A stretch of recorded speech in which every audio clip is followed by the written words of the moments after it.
नमस्कार, मेरा नाम मोहम्मद असलम है। ग्राम विकास विभाग से हूँ। ग्राम विकास विभाग द्वारा संचालित अन्य महत्वपूर्ण योजनाओं के बारे में बात करेंगे, जिसमें सबसे पहली योजना है प्रधानमंत्री आवास योजना। ये सभी को पक्का आवास देने के उद्देश्य से संचालित की जाती है। इसका नोडल विभाग ग्राम विकास विभाग है।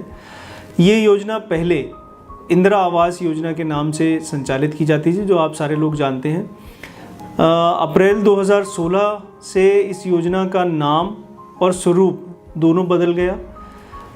इसमें जो धनराशि का मात्राकरण था वो भी काफ़ी बढ़ गया और इसका जो नाम था वो इंदिरा आवास योजना से बदल के प्रधानमंत्री आवास योजना ग्रामीण कर दिया गया।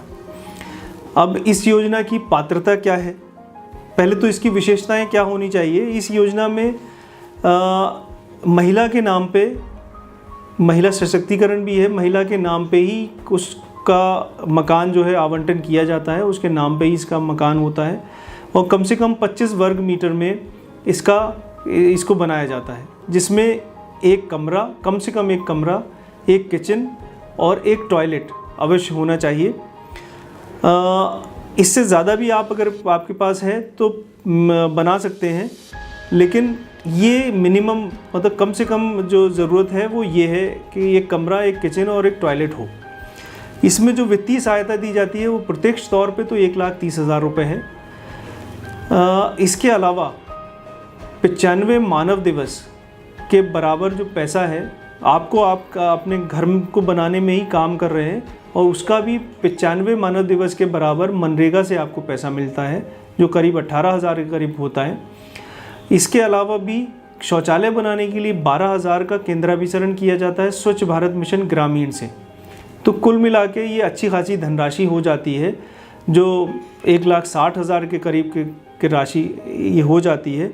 और इसके अलावा अगर किसी के पास अपना कुछ भी पैसा लगाने के, मान लिया 2 लाख रुपए लग रहे हैं और उसको 1,60,000 के करीब 1,50,000 यहाँ से मिल जा रहे हैं और अपना पैसा लगाने के लिए फिर भी कोई पैसा नहीं है, तो एक और DRI स्कीम मतलब स्कीम है जो आपको कम ब्याज पे, सरकारी गारंटी के साथ में बहुत कम ब्याज पे, मान लिया आमतौर पे जो रेट है वो 10% का है, तो वो 4 या 5% पे आपको हम लोन दिलाते हैं अगर किसी को ज़रूरत है, तो वो भी बगैर गारंटी का लोन भी आपको उपलब्ध कराया जाता है। केंद्राभिसरण विभिन्न योजनाओं से इसमें किया जाता है, जैसे मैंने मनरेगा का बता ही दिया। शौचालय का स्वच्छ भारत मिशन ग्रामीण से बता दिया। इसके अलावा उज्ज्वला योजना गैस के लिए, कुटीर ज्योति आपके घर में बिजली लगाने के लिए, पेयजल संयोजन कराने के लिए, इन सारी सुविधाओं का लाभ आपको विभिन्न योजनाओं से जो चल रही हैं, उज्ज्वला योजना, कुटीर ज्योति योजना और भी बहुत सारी योजनाओं का लाभ आपको लाभार्थी को इससे दिया जाता है।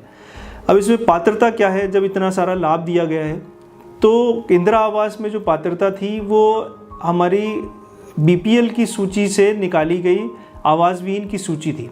यहाँ पे BPL के बाद में ग्राम विकास विभाग की तरफ से एक सर्वे हुआ था, जिसको सामाजिक आर्थिक जातिगत गणना SECC कहते हैं, 2011। तो उसमें जो भी वो आवास विहीन आए थे या कच्चे आवास के लोग आए थे, उनको इसमें शामिल किया जाता है। अब तक करीब 15,776 लोगों को ये आवास दे दिया गया है। उत्तराखंड में वर्तमान में कोई भी आवास विहीन उस सूची के आधार पे नहीं बचा है। हमको थोड़ा अपना सरेंडर ही करना पड़ा, लेकिन जब देखा ये गया वो व्यवहार में कि बहुत सारे जनप्रतिनिधि, आप लोगों ने ही बताया कि बहुत सारे लोग छूट गए हैं इस सर्वे से, तो एक दोबारा से सर्वे और कराया गया और उसके आधार पे 75,000 से ज़्यादा लोगों को और चुना गया है, जिनका सर्वे करके जियो टैग करके भारत सरकार को भेज दिया गया है और बहुत मुमकिन है कि भारत सरकार उसमें हमको पैसा जल्दी ही रिलीज़ कर दे। तो वो जब मिलेगा तो जितने भी पात्र लाभार्थी जो आप लोगों द्वारा ही सर्वे में जिन जिन लोगों ने पार्टिसिपेट किया था उनके द्वारा ही चुन के भेजे गए हैं, उनको ज़रूर इसका लाभ मिल जाएगा। एक दूसरी योजना, ये तो आपको आपके रहने से संबंधित थी कि आप कहाँ रहेंगे। जब आप रहने लगेंगे तो फिर एक और समस्या आती है कि आप करेंगे क्या। तो जब करने की बात आती है तो व्यवसाय की बात आती है, तो उसमें मैंने पिछली बार मनरेगा के बारे में बताया था, जो आपको प्रत्यक्ष रोज़गार देता है आपके पास कहीं कोई काम नहीं है, आप हमारे यहाँ आइए, 100 दिन का आपको सुनिश्चित रोज़गार मिलेगा। इसमें इसके एक कदम और आगे बढ़ के हम आपको सतत रोज़गार की बात करते हैं। तो एक और योजना हमारे यहाँ से चलती है जिसको NRLM कहते हैं, नेशनल रूरल लाइवलीहुड मिशन, मतलब राष्ट्रीय ग्रामीण आजीविका मिशन। इस योजना के तहत जो भी जितने भी SECC डाटा वाले और BPL परिवार हैं, उन परिवार की महिलाओं को इकट्ठा किया जाता है और उनको फिर इस योजना के तहत लाभान्वित किया जाता है। तो इसका उद्देश्य है गरीबी उन्मूलन के लिए परिवारों को स्वरोजगार और कौशल विकास के माध्यम से कुशल रोजगार उपलब्ध कराना, जिससे उनकी आजीविका के ज़्यादा अवसर उपलब्ध हो सकें और वो अपने जो संसाधन हैं उनको और अधिक बढ़ा सकें। तो इसमें पात्रता, विशेष एक पात्रता है, एक तो SECC और BPL तो होना ही चाहिए। एक विशेष पात्रता ये है कि आप स्वयं गरीबी से आपका परिवार निकलने की चेष्टा का उद्देश्य रखता हो। अगर आप कुछ नहीं करेंगे तो सरकारी तौर पे कोई अगर मदद मिल भी गई तब भी कुछ नहीं, उससे कोई फ़ायदा नहीं हो पाएगा। तो एक विशेष पात्रता इसकी ये है कि आप स्वयं भी इसके लिए इच्छुक होने चाहिए कि आप गरीबी की रेखा से ऊपर उठना चाहते हैं, आपका परिवार उठना चाहता है। तो इस योजना की जो विशेषताएं हैं, वो सबसे पहली विशेषता तो ये है कि महिला सशक्तिकरण का एक सशक्त माध्यम है ये। हम अगर अपने स्टेट में तो नहीं, लेकिन अगर साउथ के स्टेट्स में जाएंगे तो वहाँ पे SHG जो अभियान है, SHG मूवमेंट बहुत बड़े पैमाने पे है। वहाँ पे महिलाएं राजनीतिक भविष्य भी तय करती हैं पार्टियों का। तो हमारे यहाँ पे भी इस बहुत अच्छा बढ़ रहा है ये। इसमें जो इच्छुक परिवार हैं उनकी 5 या 10 महिलाओं को इकट्ठा किया जाता है और उनका स्वयं सहायता समूह, जैसा नाम से आप इसमें सुन पा रहे हैं कि अपनी जो स्वयं की सहायता करने में इच्छुक हो, उनका एक समूह बना दिया जाता है और उस समूह का बैंक खाता खोल के, मतलब उनको फाइनेंशियल लिटरेसी, जो बैंकिंग की जितनी भी बारीकियां हैं उनको सिखाई जाती हैं। वो सरकारी जो तंत्र होता है वो सिखाता है, वो ट्रेनिंग दी जाती है उनको, और उनको वित्तीय और जो अनुशासन उनको सिखाया जाता है कि आप 1-1, 2-2 रुपए की बचत करते हैं हर महीने। पहले यही सिखाया जाता है कि आप बचत करना खुद से सीखिए, तब आपको सरकारी मदद दी जाएगी। फिर आपका उसमें CCL मतलब कैश क्रेडिट लिमिट बांध दी जाती है और उस सीमा तक आप बैंक से कभी भी जाके लोन ले सकते हैं और जिसको आप अपने ग्रुप में बांट सकते हैं। कोई अगर छोटा मोटा कारोबार करना चाहता है या फिर अपनी और ज़रूरतों को पूरा करने के लिए कर सकते हैं। और समूह के सामूहिक क्रियाकलाप शुरू किए जाते हैं। जैसे शुरुआत में आपका जो और जगह पे प्रोडक्शन हो रहा है तो आप उसको कलेक्ट करके किसी जगह पे बेच सकते हैं। इसके लिए बहुत सारे मेले वगैरह लगाए जाते हैं। फिर आपकी MCP बना दी जाती है, उसको कहते हैं माइक्रो क्रेडिट प्लान। उसके बाद में आपको माइक्रो क्रेडिट प्लान वो होता है कि आपका, मान लिया आप खेती में कुछ करना चाहते हैं या बागवानी करना चाहते हैं, डेयरी करना चाहते हैं, वो आपके ऊपर डिपेंड करता है कि आप क्या करना चाहते हैं उसमें। तो उसके तहत आपके माइक्रो क्रेडिट प्लान बनाया जाता है। वो सरकारी और सरकार के जो नुमाइंदे होते हैं और बैंक मिलके बनाते हैं और आपको उसमें रिवॉल्विंग फंड दिया जाता है। इसके अलावा और जो शासकीय अनुदान है वो दिया जाता है। तो जब ये सारी चीज़ें आपको दे दी जाती हैं तो आप अपना कारोबार शुरू कर सकते हैं। जब कारोबार शुरू करते हैं तो फिर आप उससे अपना कारोबार शुरू कर सकते हैं जो भी आप चाहते हैं। आप जैसे मैंने बताया कि डेयरी है या कोई और जो आप पहले से करते रहे हैं, अगर उसको बढ़ाने का भी आपने सोचा है, MCP बनाया है, तो आप उसको कर सकते हैं। उसके लिए भी लोन, सब्सिडी, रिवॉल्विंग फंड, जो आप जब तक आपका समूह रहेगा तब तक आपके पास वो रहेगा सरकारी तौर पे, वो सारी सुविधाएं आपको दी जाती हैं। इसके अलावा भी आपको काम करने के लिए वर्कशेड, स्टोरेज, भंडारण की जो सुविधा है, ये आपका कोई अगर प्रोडक्शन हो रहा है तो उसको करने के लिए, आप जैसे डेयरी का नहीं बेकरी यूनिट लगाना चाहते हैं तो बेकरी यूनिट के लिए आपको मशीनें भी दिलवाई जाएंगी और ये सारी की सुविधाएं आपको उपलब्ध कराई जाती हैं और आप वहाँ पे काम करते हैं। सरकारी तौर पे जितनी मदद हो सकती है उतनी मदद पहुँचाई जा रही है। अब आपने प्रोडक्शन भी कर लिया, वो बिकेगा कहाँ? तो उस जो प्रोडक्शन हो रहा, मतलब जो उत्पादन हो रहा है, मान लिया हम बेकरी की बात करें तो बेकरी के लिए आपने बिस्किट, रस्क वगैरह जो भी बनाए हैं उनको बेचने के लिए कई सारे वो बनाए गए हैं, सरस मार्केट्स बनाए गए हैं। जैसे हम पिथौरागढ़ की बात कर लें तो वो वहाँ बहुत बड़ा सरस मार्केट बना हुआ है। देहरादून की बात कर लें, वहाँ पे भी बहुत बड़ा सरस मार्केट बना हुआ है, जहाँ पे बहुत सारे लोग आते हैं और वो लोग बड़े चाव से उन सारी चीज़ों को ख़रीद के ले जाते हैं। सिर्फ यही नहीं, आपका जो और उत्पाद हैं उनको करने के लिए जगह जगह महात्मा गांधी नरेगा से मंडियाँ बनाई गई हैं। उन मंडियों में आपके NRLM के जो समूह हैं या LSP के जो समूह हैं उनको विशेष सुविधाएं दी जाती हैं।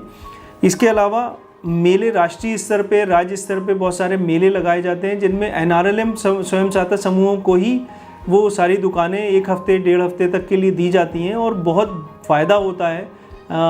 जो समूह होते हैं उनको बेचने के लिए वो खुद भी प्रोडक्शन जो कर रहे हैं वो भी लाते हैं, आसपास के जितने लोग हैं या समूह हैं उनसे इकट्ठा करके भी लाते हैं और बहुत अच्छा मुनाफा लेके जाते हैं, तो सबका फ़ायदा होता है उसमें। और इसके अलावा इसमें केंद्राभिसरण के तहत आपका जो सामान है उसको जो ऑनलाइन एजेंसियां हैं, ऑनलाइन मार्केटिंग जो प्लेटफार्म्स हैं, जैसे अमेज़न हो गया या और भी बहुत सारे जो जितने भी हमारे ऑनलाइन होते हैं वो सारे के सारे उपलब्ध हैं इसमें, और आपको वहाँ सुविधा उपलब्ध कराई जाती है। सरकारी तौर पे आपको लिंक कर दिया जाता है कि आप लाइए यहाँ सामान, आपका हम इस प्लेटफार्म पे बिकवाएंगे। तो जो आपका स्थानीय स्तर पे नहीं बिक सकता है वो वहाँ पे आसानी से बिक जाता है। और इसका एक ब्रांड बना दिया गया है जिसको शासन स्तर पे जिसको हिलांस कहा जाता है, तो उसकी पैकिंग वगैरह सब आपको उपलब्ध कराई जाती है और उसका जो जितना भी खर्चा होता है वो आपको सरकारी तौर पे जो धनराशि दी गई है उससे किया जाता है। तो हमारे जितने जनप्रतिनिधि हैं उनसे मेरा अनुरोध ये रहेगा कि इस योजना का लाभ अधिकाधिक पहुंचाने के लिए आप अपने लोगों को ये मोटिवेट करिए, ये प्रेरित करिए कि इसका लाभ अधिकाधिक उठाएं, ताकि उनका जो रोज़गार, सतत रोज़गार है वो बना रहे। अभी हम कोविड की स्थिति अगर देखें तो हमारा जो स्थायी रोज़गार था वो आज कहीं नहीं बचा, सारे लोग वापस आ गए हैं। अब हम उत्तराखंड में जो लोग वापस आ गए हैं उनको क्या देंगे, क्योंकि यहाँ तो उनका कोई रोज़गार था नहीं, या यहाँ जो लोग थे उनका अपना रोज़गार भी छिन गया है। तो उनको अगर इस तरीके से, और जो नहीं रुका नहीं है वो ये है कि कृषि और उससे आधारित जितनी गतिविधियाँ थीं उनमें और बढ़ोतरी हुई है। तो हम जितना भी ये NRLM के ज़रिए NRM एक्टिविटीज़ और जो नेचुरल जो जितनी खेती और डेयरी इन सब से संबंधित जितने भी एक्टिविटीज़ हैं, अगर उसको अपना सकें तो हम संकट काल में भी अपने परिवार का और आसपास के लोगों का भरण पोषण और उनका विकास आसानी से कर सकते हैं। ये एक NRLM योजना आपको ऐसा अवसर प्रदान करती है, तो इसका अपने लोगों को ज़्यादा से ज़्यादा लाभ पहुंचाइए। और इसकी ज़्यादा जानकारी के लिए खंड विकास अधिकारी या वहाँ पे BMM ब्लॉक मिशन मैनेजर या एरिया मैनेजर वहाँ पे उपलब्ध रहते हैं, आप उनसे इसकी अधिक जानकारी प्राप्त करके अपने लोगों तक पहुँचा सकते हैं। और इसको GPDP में इसके तहत आप 10 लोगों को, 10 परिवारों को हमको इसको जोड़ना है, ये लक्ष्य भी निर्धारित कर सकते हैं, ताकि आपका GPDP सशक्त बन सके, अच्छा बन सके, प्रभावी हो सके। चौथी जो योजना है ग्राम विकास की द्वारा संचालित की जा रही है वो है दीनदयाल उपाध्याय ग्रामीण कौशल योजना। इसका जो शॉर्ट में DDU-GKY आपने सुना होगा वो कहा जाता है। इसका उद्देश्य है जो ग्रामीण युवा हैं उनके कौशल का विकास करके उनको श्रम रोज़गार उपलब्ध कराना। और श्रम रोज़गार भी ऐसा नहीं कि उनको दिहाड़ी मजदूरी उपलब्ध करा दी गई है, उनको ऐसा रोज़गार उपलब्ध कराना जहाँ पे उनको न्यूनतम जो वेतन, जो मजदूरी चल रही है उससे कहीं ज़्यादा मजदूरी मिल सके। जैसे जब आप ट्रेंड हो जाएं तो आपको किसी फैक्ट्री में प्लेस करा दिया जाए, प्लेसमेंट करा दिया जाए, और इस प्लेसमेंट का पूरा जिम्मा सरकारी तौर पे हमारी ये स्कीम लेती है। तो इसकी पात्रता क्या है कि 18 से 35 वर्ष का होना चाहिए। महिलाओं और वंचित वर्ग के जो लोग हैं उनके लिए 45 वर्ष है। इसमें वरीयता जो है वो BPL और SECC वालों को दी जाती है। कोई जो मनरेगा का काम, जिसने 100 दिन का पिछले साल काम किया हो या 15 दिन का इस वर्ष काम कर लिया हो, वो इसमें वरीयता क्रम होता है। एसएचजी की जो महिलाएं हैं या प्रधानमंत्री आवास के जो मेंबर होते हैं उनको इसमें वरीयता दी जाती है। अंत्योदय और महिला और SC ST फैमिलीज़ का जो मुखिया होते हैं उनको इसमें वरीयता दी जाती है। इसमें होता क्या है कि बहुत सारे हमारे पास हम एम्पेनल करते हैं एजेंसीज़ को जो मल्टीनेशनल्स होती हैं, मल्टीनेशनल कंपनियां होती हैं, उनको हम इसमें एम्पेनल करते हैं। उसमें जितने भी लोग हम चुने जाते हैं ग्रामीण स्तरों से, ग्रामीण क्षेत्रों से, उनको फ्री ऑफ कॉस्ट 2 महीने, 4 महीने, 6 महीने, 9 महीने, जैसे जैसे जो सेक्टर्स हैं, जैसे सेक्टर हेल्थ है, बैंकिंग का है, कपड़े का है, रिटेलिंग का है, IT सेक्टर में है, ऑटोमोबाइल, ऊर्जा, सिक्योरिटी, होटल मैनेजमेंट, हॉस्पिटलिटी, इनमें बहुत सारे सेक्टर्स हैं जिनमें आपको हम जो ग्रामीण युवा हैं उनको ट्रेनिंग देते हैं। और ये ट्रेनिंग भी रेजिडेंशियल ट्रेनिंग है, मतलब आवासीय ट्रेनिंग है, जो पूरी तरह से निःशुल्क है। उसमें आपको खाना भी दिया जाएगा, रहना भी वो आपका फ्री होगा, कपड़े और जो बाकी चीज़ें, कॉपी किताब, पढ़ाई लिखाई, टूर वगैरह जितने होंगे वो सब के सब वो कंपनी वहन करेगी।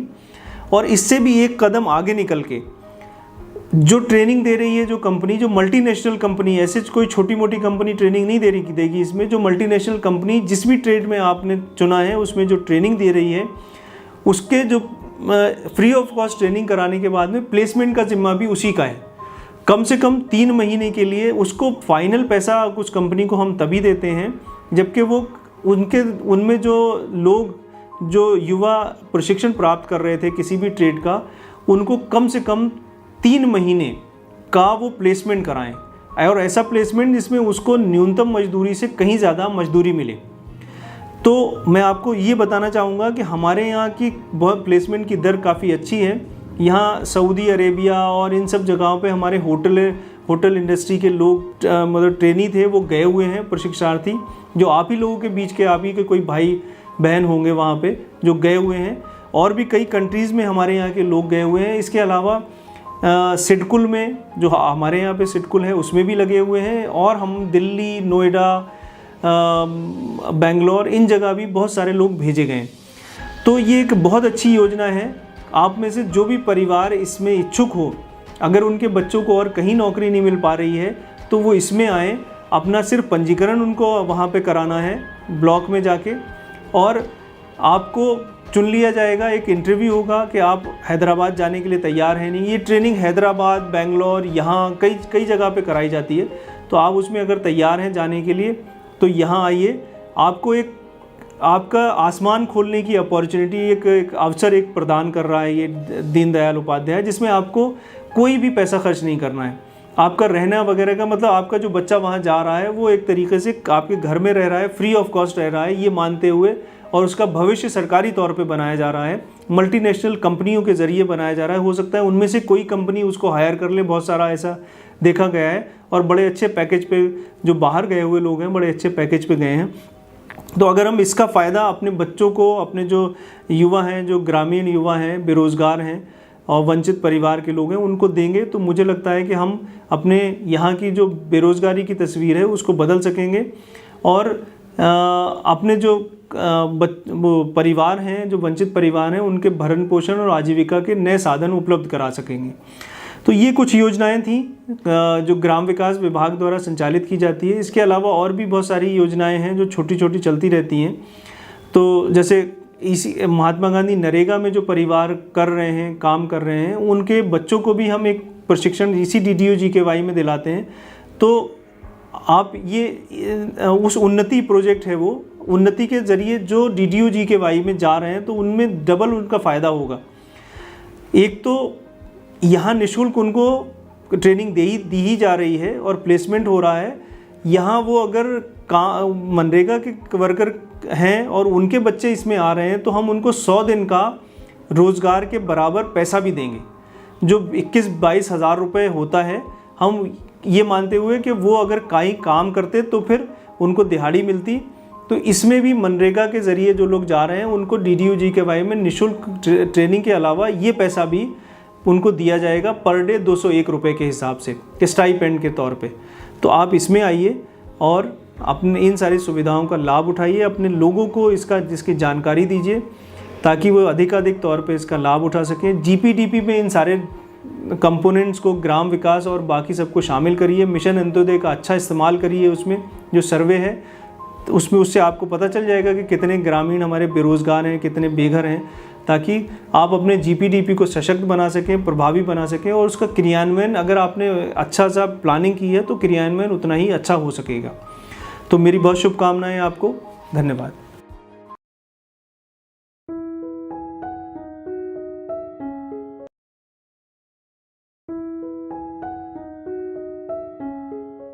नमस्कार, मेरा नाम विकास कोठियाल है। मैं उत्तराखंड अक्षय ऊर्जा विकास अभिकरण के देहरादून मुख्यालय में वरिष्ठ परियोजना अभियंता के रूप में अपनी सेवाएं दे रहा हूं। आज के इस टॉपिक में पंचायती राज विभाग उत्तराखंड सरकार के त्रिस्तरीय पंचायतों में प्रशिक्षण देने हेतु सौर ऊर्जा परियोजनाओं की स्थापना कैसे की जाए, पंचायत प्रतिनिधियों के माध्यम से कैसे की जाए तथा जन सामान्य को इसकी योजनाओं की पूर्ण जानकारी कैसे मिले और किस प्रकार से उन्हें प्रशिक्षण दिया जाए, इस पर हम एक विस्तृत चर्चा करेंगे। उत्तराखंड में 300 दिन के सनी डेज अवेलेबल होते हैं। जैसा कि आपको पता ही है कि वर्ल्ड वाइज सौर ऊर्जा परियोजनाओं के लिए काफ़ी प्रोग्राम्स चल रहे हैं भारत सरकार द्वारा, राज्य सरकार द्वारा। इसी के क्रम में मैं सर्वप्रथम आपको बताना चाहूँगा कि सौर ऊर्जा से किस प्रकार से हम इलेक्ट्रिसिटी जनरेशन कर सकते हैं। सौर ऊर्जा पावर प्लांट की अगर बात करें तो इसके मुख्यतः 3 कंपोनेंट होते हैं। एक सोलर मॉड्यूल्स, जिसे लोकल लैंग्वेजेस में सोलर प्लेट्स भी कहा जाता है, उसके बाद इन्वर्टर एंड उसके बाद बाई डायरेक्शनल मीटर। तो सोलर पैनल्स की सहायता से जो हम धूप की तीव्रता के अनुसार जो भी हमें रोशनी उपलब्ध होती है, उसको सोलर पैनल्स के अंदर जो सोलर सेल लगे होते हैं वो उसको डीसी विद्युत में कन्वर्ट करते हैं। और डीसी विद्युत, चूँकि घरों में सामान्यतः एसी विद्युत से सभी उपकरण चलते हैं, तो इस डीसी विद्युत को एसी विद्युत में कन्वर्ट करने के लिए हम इन्वर्टर का प्रयोग करते हैं।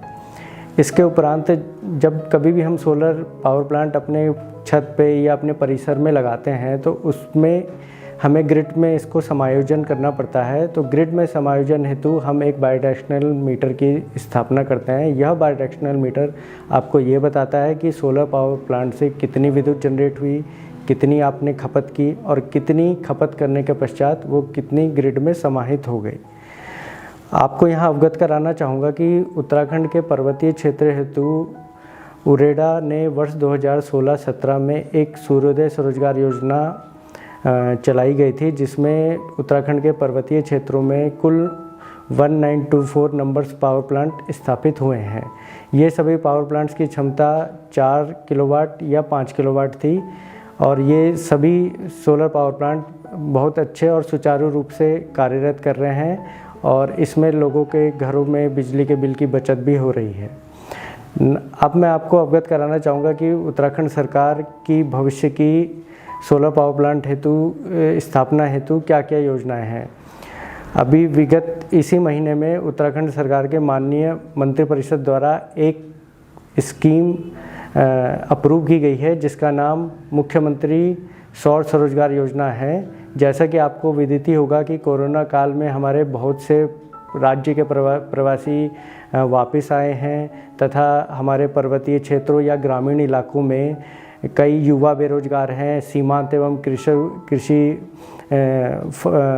किसान हैं जो हमारे अपनी आजीविका बढ़ाना चाहते हैं। उनको दृष्टिगत रखते हुए उत्तराखंड सरकार द्वारा यह स्कीम अनुमोदित की गई है। इस स्कीम के मुख्यतः बिंदु हैं, मैं उस पर आपको प्रकाश डालना चाहूँगा। इस स्कीम के माध्यम से पूरे उत्तराखंड में 10,000 सोलर संयंत्र आवंटित किए जाएंगे। प्रत्येक सोलर संयंत्र की क्षमता 25 किलोवाट होगी।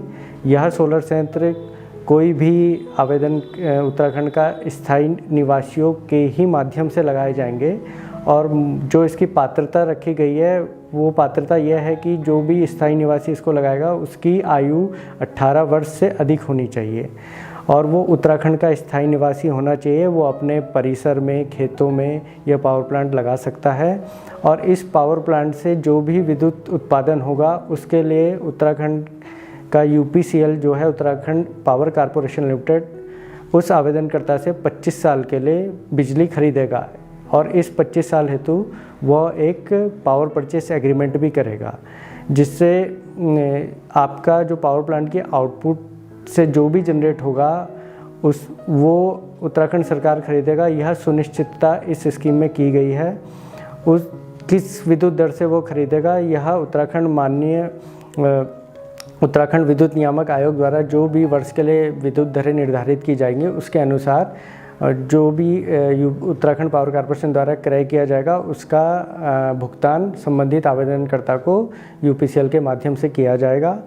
और इसमें हमने इसका टेक्निकल पहलू मैं आपको बताऊं तो इसमें ये रखा गया है कि जो पूर्व में UPCL के जो 63 kVA एवं उससे अधिक ट्रांसफार्मर स्थापित हैं उनके 300 मीटर के एरियल डिस्टेंस और ग्रामीण इलाकों में उसके 100 मीटर के डिस्टेंस पर ही आवेदनकर्ता आवेदन कर सकता है। और यह जो स्कीम मुख्यमंत्री सौर स्वरोजगार योजना अनुमोदित की गई है, यह मुख्यमंत्री स्वरोजगार योजना जो कि उत्तराखंड शासन द्वारा पहले चलाई जा रही है या अभी भी चल रही है, इसी का एक मुख्यतः अंश है। इसके थ्रू हम जो भी आवेदन लेंगे एक ऑनलाइन पोर्टल के माध्यम से लेंगे। यह ऑनलाइन पोर्टल मुख्यमंत्री स्वरोजगार योजना के लिए जो ऑनलाइन पोर्टल उद्योग विभाग द्वारा संचालित किया जा रहा है उसी में इस स्कीम के अंतर्गत आवेदन को लिया जाएगा। और इस स्कीम में साथ साथ सोलर पावर प्लांट से जो उत्पादन होगा उसके साथ साथ जो भी कृषक हैं वो उनको कृषि करने के लिए बीजों की उपलब्धता कराई जाएगी, जिससे कि वो अपनी उस ज़मीन में सोलर मॉड्यूल्स या प्लेट जिसे कहते हैं उसके नीचे वो कृषि भी कर सकें। यह मुख्यतः पूर्व में इसी तरह की स्कीम जो मैंने आपको बताई सूर्योदय स्वरोजगार योजना 2016-17 में संचालित गई थी, वो सिर्फ उत्तराखंड के पर्वतीय क्षेत्रों हेतु निर्धारित थी, परंतु वर्तमान में यह स्कीम पूरे उत्तराखंड राज्य के लिए ओपन कर दी गई है, जिसमें राज्य के सभी आवेदनकर्ता इसमें आवेदन कर सकते हैं। और इसमें संभवतः जो अनुमानित कहा गया है कि 38,000 यूनिट प्रति वर्ष का अनुमानित उत्पादन होगा। और जो माननीय URC का मतलब उत्तराखंड विद्युत नियामक आयोग द्वारा जो 4 रुपये 49 पैसा पर यूनिट रेट निर्धारित किया गया है, उसी के क्रम में UPCL आपको उस बिजली के क्रम में आपको भुगतान करेगा। इस स्कीम के बारे में आपको एक चीज़ और बताना चाहूँगा कि इस स्कीम में उत्तराखंड सरकार ने उत्तराखंड के सहकारी बैंकों से टाई अप किया है। इसमें उत्तराखंड के सरकारी बैंक आवेदनकर्ता को 8% ब्याज दर पर 15 साल हेतु ऋण उपलब्ध कराएंगे, जिससे कि हमने जब इस स्कीम की आर्थिकी निकाली तो हमें इसमें यह ज्ञात हुआ कि 15 साल के ऋण हेतु जो माहवार EMI आएगी और जो प्लांट की मेंटेनेंस के लिए जो भी रखा जाएगा उसको समायोजित करने के उपरांत प्रति व्यक्ति को सालाना 63,000 से 75,000 रुपये के बीच एक अनुमानित आय होगी। तो मैं सभी त्रिस्तरीय पंचायतों और पंचायती राज विभाग को मैं आग्रह करना चाहूँगा कि आपके द्वारा जो भी खुली बैठकें होती हैं संपूर्ण उत्तराखंड में, कृपया जो प्रस्तावित स्कीम है इस स्कीम को जनमानस तक पहुँचाए ताकि अधिक से अधिक लोग इसमें भागीदारी करके इसका फ़ायदा उठा सकें। और इसमें आपको एक चीज़ और बताऊंगा, एक 25 किलोवाट संयंत्र हेतु अनुमानित लागत 10 लाख मानी गई है। इस 10 लाख में जो आवेदन का जो शेयर होगा वो उसको 10% शेयर उसको देना है, 20% उद्योग विभाग द्वारा सब्सिडी के रूप में या उसे जो हम मार्जिन मनी कह सकते हैं मार्जिन मनी के रूप से वो बैंकों को देगा। से 70% जो प्लांट की लागत लगनी है वो सहकारी बैंक या आवेदनकर्ता पे स्वेच्छा है कि वो किसी भी बैंक से लोन ले सकता है। परंतु यहाँ मैं स्पष्ट करना चाहूँगा कि सहकारी बैंकों से उत्तराखंड सरकार द्वारा यह सहमति हुई है कि सहकारी बैंक उन्हें 8% ब्याज दर पर ऋण उपलब्ध कराएंगे और 15 साल हेतु ऋण उपलब्धता कराएंगे। अतः मेरी पुनः अनुरोध है त्रिस्तरीय पंचायतों से कृपया इस स्कीम को संपूर्ण जनमानस तक खुली बैठकों में पहुंचाने का कष्ट करें ताकि हर एक उत्तराखंड का जो गरीब युवा बेरोजगार लघु और सीमांत कृषक हैं उनको इस योजना का फ़ायदा मिल सके। धन्यवाद।